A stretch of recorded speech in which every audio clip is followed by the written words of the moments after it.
Tiko dan juga Mbak Novi. Mbak Novi ini adalah seorang relawan untuk ODGJ begitu ya. Tiko ini selama 12 tahun mendampingi ibunya yang awalnya mungkin sedih, depresi, kemudian sekarang memang membutuhkan bantuan profesional begitu ya. Selama 12 tahun dari usianya sekitar 13 tahun waktu SMP begitu ya, mendampingi.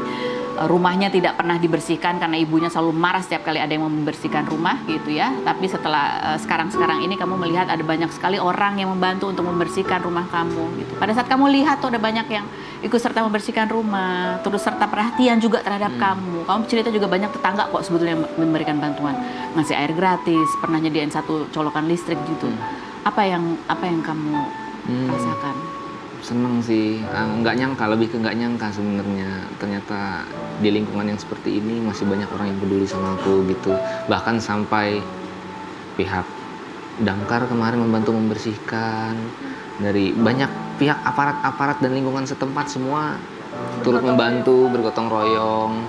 Ya itu semua emang awalnya berkat dari Bang Irfan dan Bang Ale yang mengangkat ceritaku ke salah satu media sosial, dan itu aku benar-benar gak nyangka bisa seramai ini. Kenapa? Kamu sebelumnya merasa sendirian?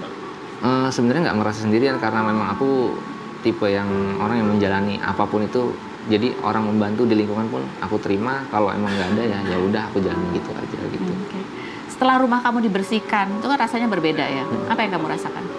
Lebih fresh ya, memang tadi kondisi rumah tuh kan terutama di halaman tuh tertutup banyak pohon-pohon, akar-akar gitu kan belukar, tapi setelah semua ini dilaksanakan pembersihan oleh teman-teman itu semua lebih fresh, lebih kelihatan seger gitu, hawa-hawa udara di dalam juga nggak seperti sebelumnya yang sumpel. Di perasaan kamu juga?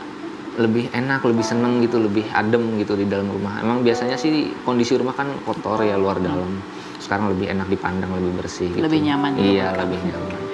Mbak Novi sekarang, ini kan papanya juga kemarin habis matanya ya, kena paintball gitu.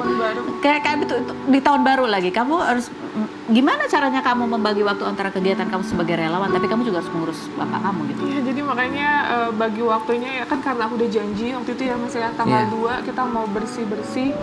Terus aku nih tipe orang yang kalau udah janji pasti kepikiran. Nah waktu itu aku tanya sama papa, "Pa, gimana kalau aku tinggal sebentar untuk bersih-bersih dulu, nanti aku kesini lagi ke rumah sakit." Papaku malah seneng banget gitu.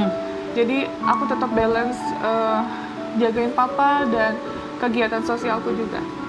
Ya, karena berbuat baik, bermanfaat buat sesama, itu bahagianya juga kita juga yang rasakan gitu ya. Nah, mungkin Mbak Novi bisa memberikan apa ya, satu kesimpulan gitu. Bahwa tadi kan Tiko kan kadang-kadang melihat bahwa mama kayaknya nggak perlu deh gitu, sampai akhirnya ada orang yang betul-betul mengulurkan tangan untuk bantuan. Apa mungkin himbauan mungkin ada di luar sana yang juga sama seperti kondisinya seperti Tiko dan mamanya? Sebenarnya banyak di luar sana mungkin yang sama kayak Mas Tiko, tetapi tidak open untuk meminta bantuan gitu. Kalau aku sih lebih sarannya tolong cerita ke aparat setempat. Jangan pernah malu untuk meminta bantuan sama lingkungan, jangan pernah malu untuk menceritakan ke teman-teman bahwa dia butuh bantuan, dan gimana pun kita hidup nggak sendiri gitu. Kita hidup bahkan sampai meninggal pun butuh bantuan orang. Jadi jangan pernah takut, banyak yang sayang. Banyak yang sayang, seperti Mas Tiko tadi juga ya. Ini anak yang berbakti sama ibunya. Mudah-mudahan kamu hidupnya selalu berkah. Apapun yang menjadi rencana baik kamu ke depan, mudah-mudahan terkabul. Kondisi mama juga bisa semakin membaik. Amin. Amin. Dan mudah-mudahan ada keluarga yang baik yang bisa melihat kalau pengen cari. Ini salah satu saudaranya loh. Gitu ya. Mas Tiko, terima kasih banyak sudah berbagi cerita di sini.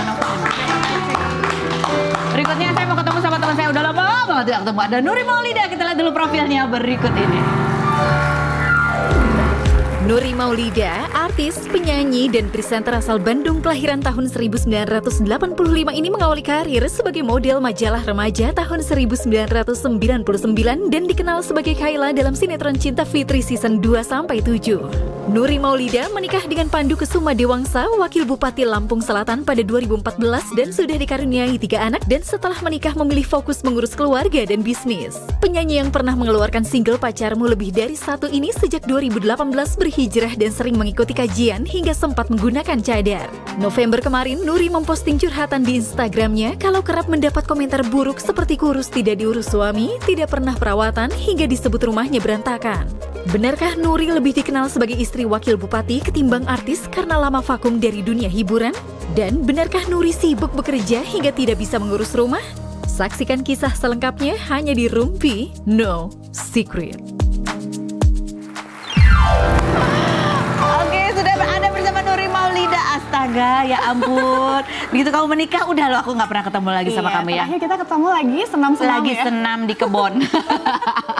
Nah, kita lihat lagi dulu ya. Ini deretan sinetron yang pernah dibintangi oleh Nuri Maulida. Kita lihat deretannya berikut ini. Ya, kalau Nuri Maulida ditanya sekarang kegiatannya banyaknya adalah ya mendampingi suami, Betul. mengurus anak-anak, Betul. menjadi ibu PKK ya. Betul. Jadi ibu-ibu pokoknya ya. Jadi ibu-ibu. Kalau lihat tadi sinetron kamu tuh ada kangenin nggak? Sekali-sekali pengen balik syuting lah apa gitu nggak? Pastilah, karena kan aku besar di dunia itu, besar di dunia acting gitu kan, terus juga banyak ketemu orang, seneng banget kalau bisa ketemu banyak orang gitu kan. Jadi sometimes kalau pas lagi capek gitu ya ngurusin anak-anak gitu, kangen juga ya syuting-syuting gitu. Boleh emang sama suami?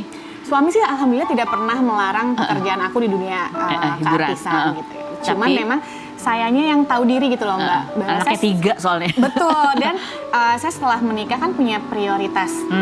Apa nih yang prioritas yang aku mau ambil dari dulu itu emang udah punya apa ya cita-cita gitu. Kalau saya menikah saya ikut suami gitu. Terus saya ngurusin anak.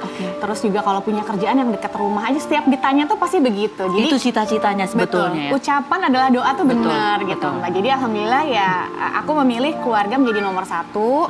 Nggak mungkin juga kan stripping bolak-balik naik Betul, pesawat nggak mungkin. Jakarta Ke Lampung, iya, betul. Nggak lucu ya. Tapi kalau kamu bisa flashback ke belakang gitu ya, bahwa perjalanan kamu sampai ketemu suami kamu, Iya. itu kan melalui banyak sekali kejadian yang nggak enak gitu ya. Yes. Tapi apa akhirnya kamu bisa mengambil hikmah? Kalau aku sih berpikirnya gini, Allah itu selalu ngasih sesuatu yang indah buat aku, tapi Allah tuh kayak sekolahin aku dulu Mbak. Kayak kita kan mau naik kelas tuh kita ada ujiannya Iya, dulu gitu. Nah, di kehidupan aku tuh Allah ngasih aku ujian-ujian supaya aku bisa naik kelas gitu kan. Nah, aku berpikirnya ke sana aja bahwa yang nggak enak kemarin Kemarin itu adalah supaya aku bisa menikmati hasilnya sekarang, indahnya sekarang. Jadi ujian waktu itu tuh sebenarnya jawabannya apa? Bahwa kamu dididik atau disiapkan untuk apa? Kayak aku di dunia keartisan. Begitu sekarang ikut suami di dunia politik, aku kan harus ketemu banyak masyarakat juga, warga juga gitu. Mereka kan nggak mau tahu ya, aku capek di rumah abis ngurus anak atau apa. Yang penting ibu wakil ketemu kita warganya harus tersenyum, harus enak gitu kan ya. Sama kayak di sini kan, pada saat kita ketemu fans nggak mau tahu kita lagi sakit kepala, lagi apa, diminta foto harus Itu satu. senyum, Itu ya kan? satu. Itu satu. Terus apa gitu. lagi? Apalagi ya banyak banget sih yang jadi sekolah. Jadi pada saat itu, jadi sekarang itu aku lebih bisa menghadapi ujian-ujian yang lebih berat karena di dunia suami sekarang aku ikut terjun ke masyarakat gitu. Nggak sedikit ujian-ujian yang didapat juga ya, yang harus bertemu sama masyarakat yang banyak banget keluhannya, misalnya ibu pengen ini, saya butuh itu, bagaimana cara aku menanggapi mereka pun gitu. Jadi kamu punya lebih banyak empati Betul gitu sekali. ya. Tapi yang paling aku garis bawahi adalah yang Allah kasih ke aku adalah kesabaran Mbak. Kesabaran. Pada saat aku dihadapi dengan ujian-ujian yang banyak itu kan aku harus sabar. Nah jadi pada saat sekarang punya anak 3 gitu kan, kebayang nggak sih kecil-kecil di rumah? Ya, ini sebagai seorang ibu juga ya, yang satu lari sana, satu lari situ kan. Iya, tidak boleh mengeluh. Sabar. Sabar karena ini yang sudah yang terbaik yang dikasih gitu ya. Betul. Oh. Oke, ini kita describe foto nih sekarang. Fotonya Mas Pandu. Yayang ya kan. Setelah badai ketemu 3 bulan doang ya kenalannya, ta'aruf kan ya? Betul. Ta'aruf, ternyata itulah jodohnya. Alhamdulillah. Anak 3, peran baru. Iya. Sekarang sosok suami ini membuat kamu belajar apa lagi atau menjadikan kamu lebih apa? Selain berikut ini ya, jangan kemana-mana. Tetap di Rumpi.